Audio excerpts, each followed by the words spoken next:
Here's another compound interest problem that we're going to investigate using technology. So let's say you get an inheritance of $91,795. You invested at 5% yearly interest, not interested, compounded monthly. Each month you deposit an additional $400 to the account. How much do you have at the end of 10 years?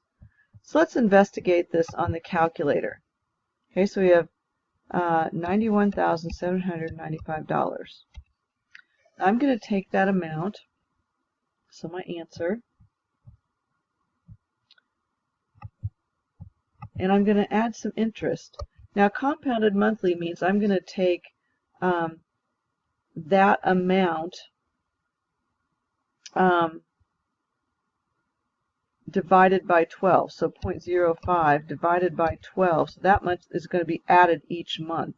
So I'm going to take that also times the answer. So this is in 1 month. I have my answer plus the interest times the answer plus $400.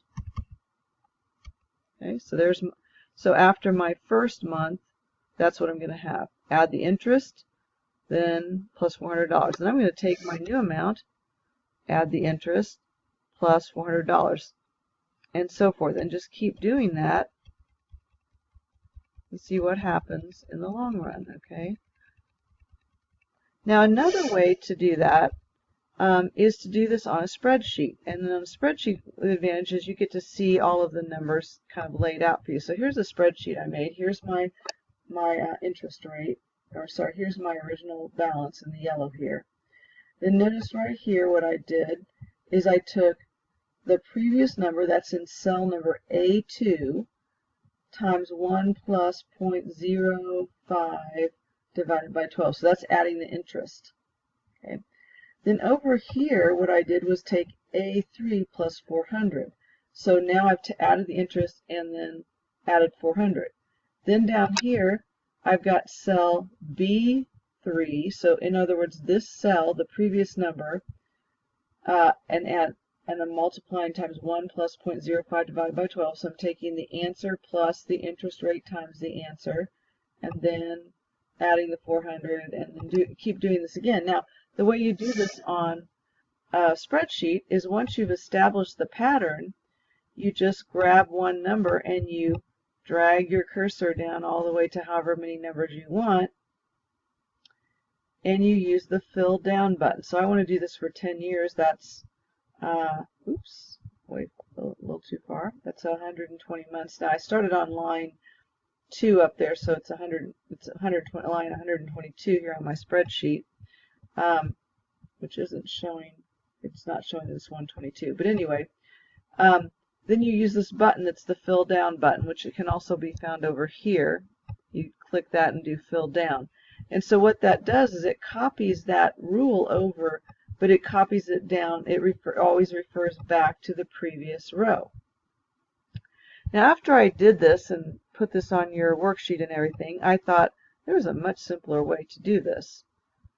And it's very similar to what I did on the calculator. So here's my original amount, and then here I put my original amount, which is in H2, times 1 plus 0.05 divided by 12. So that's my original amount plus my original amount times the interest rate, and then plus 400, and did it all in one line. And then just grab this, scroll down to the bottom, and did a fill down.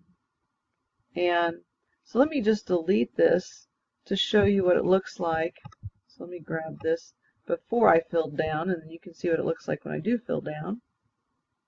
So go back up here, and I'm just going to keep my first one that I did, so we'll delete this.